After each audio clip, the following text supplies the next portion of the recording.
कैद Ishq novel by Yaman Eva episode 5।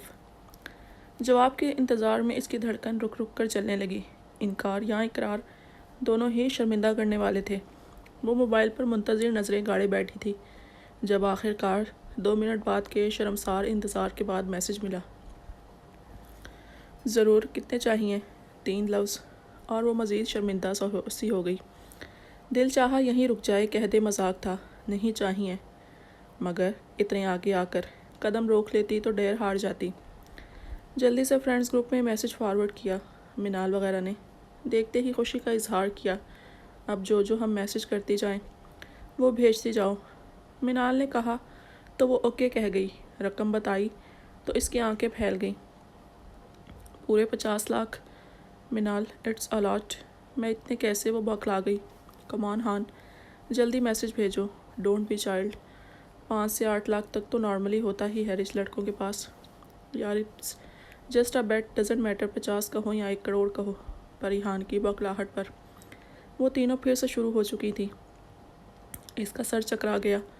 दिल कह रहा था रुक जाए, मगर दिमाग इनकी बातों पर मुतमईन हो रहा था। इसने मैसेज भेज दिया जो फ़ौरन सीन हुआ था, और इस बार फ़ौरन ही ओके का रिप्लाई आया। He said okay, seriously he is giving me a big amount for free. Parihan की बेयकीनी इतनी बढ़ गई कि वो इसे ओके के बाद कुछ कहे बिना दोस्तों के साथ अपनी हैरत का इजहार करने में लग गई। आखिर कोई इतनी बड़ी रकम, वो भी फ्री, में कैसे दे सकता है?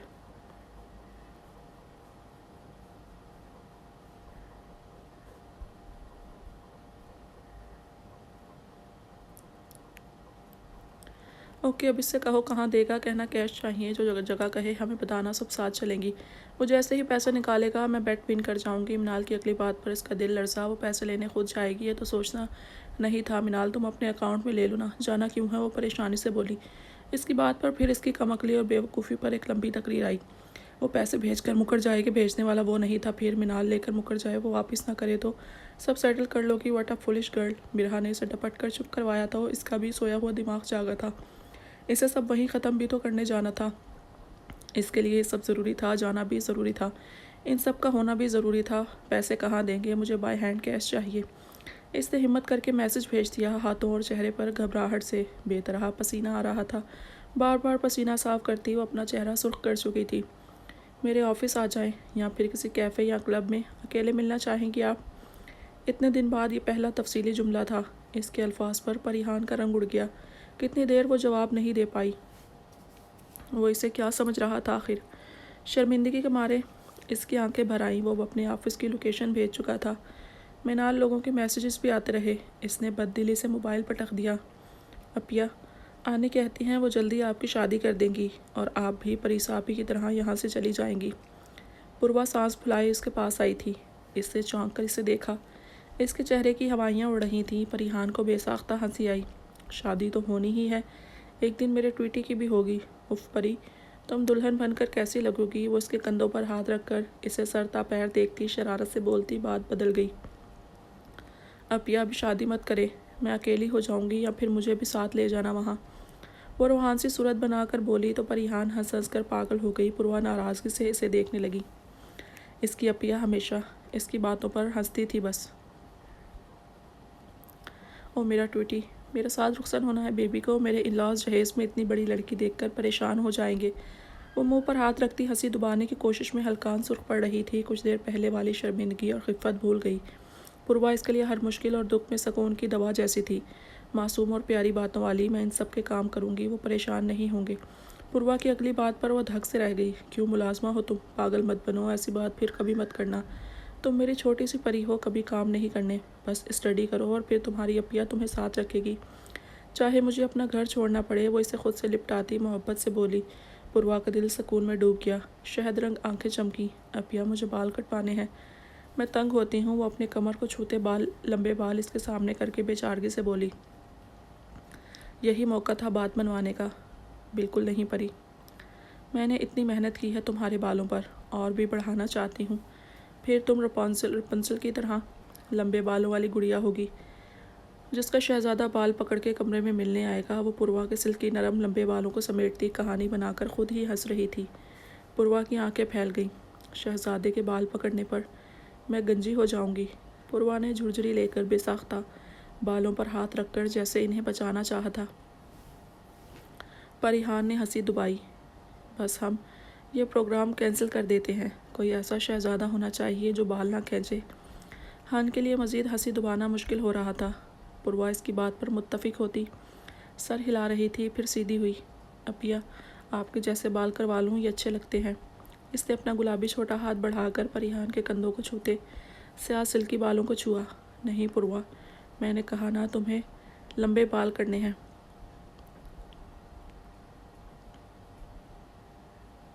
इसके मना करने पर वो मुंह फुलाकर नाराज़ हो गई। वो उसके गुलाबी फूले गालों को चूमकर सुर्ख करती इसको गुदगुदाने लगी।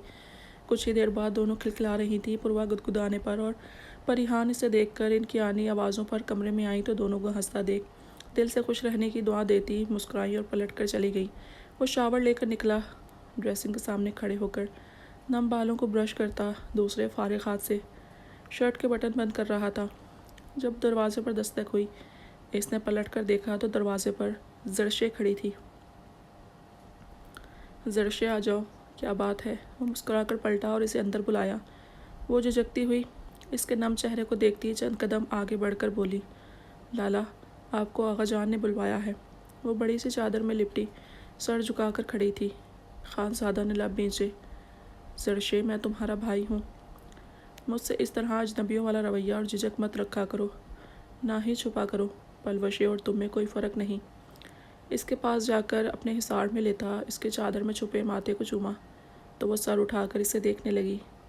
आंखों में झिलमिलाते आंसू और हसरत थी। जाने वो क्यों अपने ही भाई से यूँ दूर दूर रहती थी। खानज़ादा समझ नहीं पाया था। मुस्कुराकर इसकी नम आंखों को साफ करता सर थपथपा गया। आओ आगा जान के पास चलें। जाने फिर क्या अदालत लगा ली है मेरे खिलाफ। इसे वैसे ही अपने हिसार में लेकर बाहर निकला। वो जो अंदर इसके हिसार में पुरसुकून खड़ी थी, बाहर निकलते ही इससे दूर हुई, तेज़ी से अपने कमरे की तरफ बढ़ गई। खानज़ादा ने उलझी नज़रों से इसे जाते देखा था। आपने बुलवाया आगा जान? वो कमरे में दाखिल हुआ तो तकरीबन सभी मौजूद थे। सबके मुस्कुराते पुरस्रार चेहरों को देखता वो अबरूज खाए आगे बढ़ा। आओ खानज़ादा, ज़रूरी बात करनी है।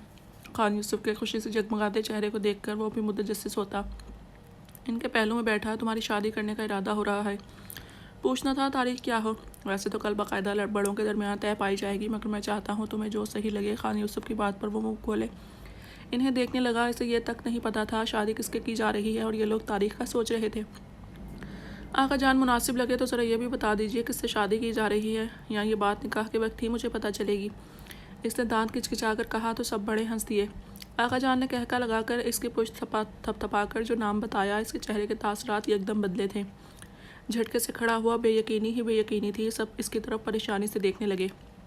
नहीं आका जान, प्लीज़ नहीं, मैं ये शादी नहीं कर सकता। ऐसा लगता था जैसे किसी ने इसका खून निचोड़ लिया हो। खान यूसुफ ने संजीदगी से इसे घूरा।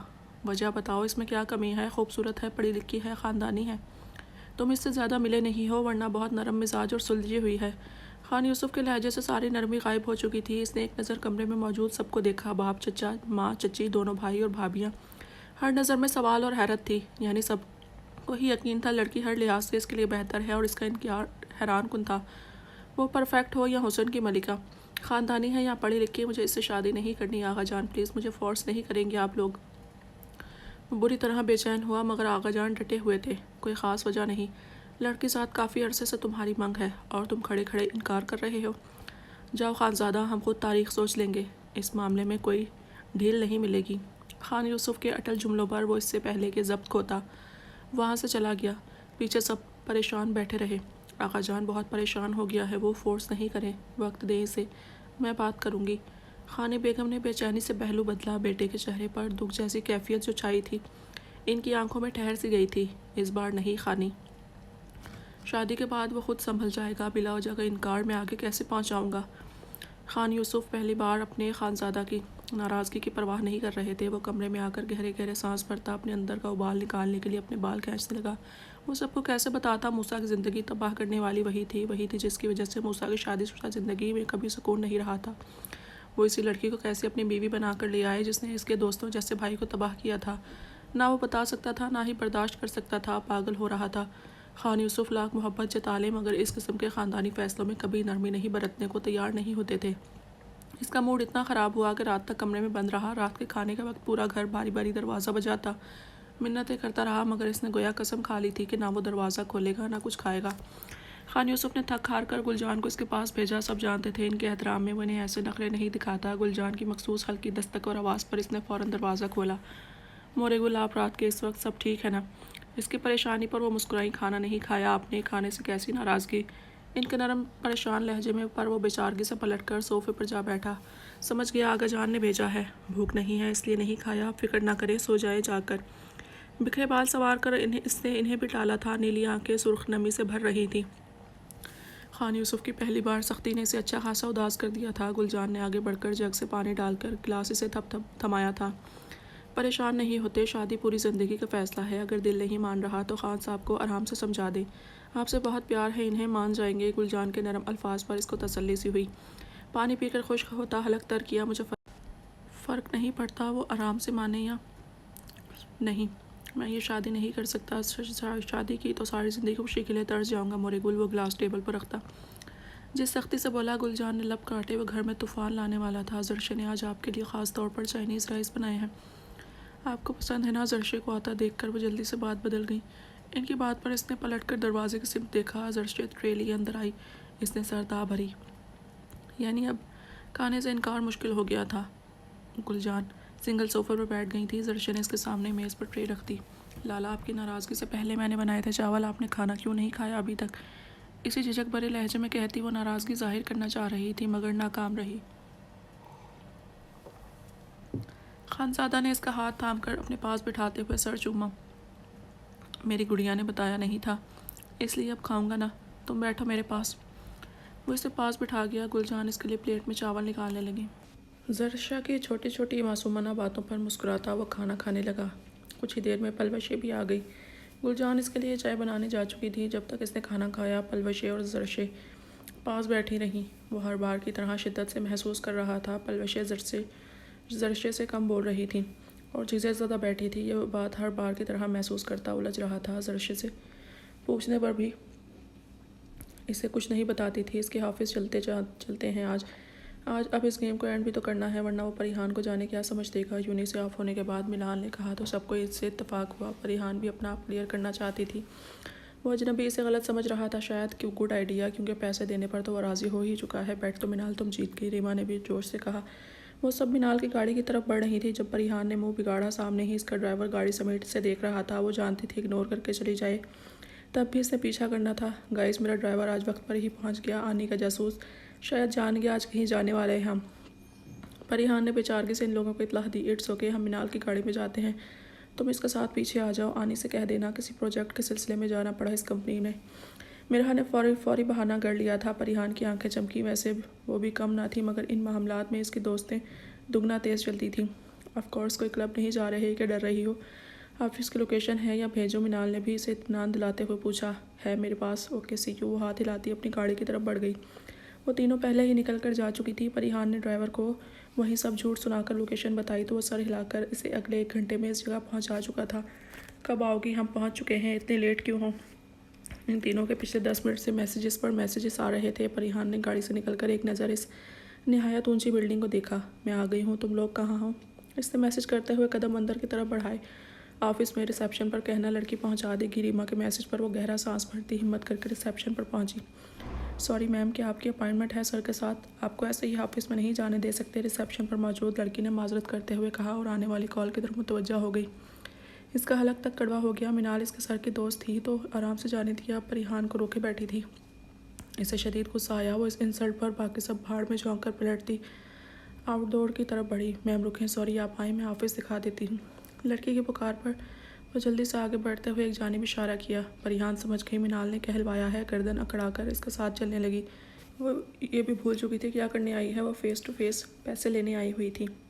वो किसी अनजान से एक शर्ट के नाम पर 50 लाख लेने वाली थी, चाहे फौरी वापस कर देती। लड़की लिफ्ट के जरिए फर्स्ट फ्लोर पर पहुंची तो ग्राउंड फ्लोर की निस्बत यहाँ कदर चहल पहल कम थी। सामने ही एक शीशे के ऑफिस के पास वो जाकर रुक गई।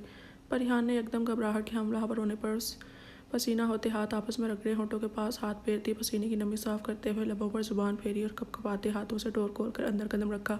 नज़र चारों तरफ में दौड़ाई। मनाल वगैरह वहाँ नहीं थी। मोबाइल पर आने वाले मैसेज की बिप पर इसने लरसते हाथों से मैसेज खोला, जिसे पढ़कर इसका रंग फक हुआ। डरते डरते सर उठाया तो सामने कांच की बड़ी टेबल के दूसरी जानिब ऊंची चेयर पर बैठा वो संजीदगी से इसे देख रहा था। पर रिहान का सर चकराने लगा। वो पलट कर जाना चाहती थी, मगर इसका जिस्म हरकत करने से इनकारी हो गया था।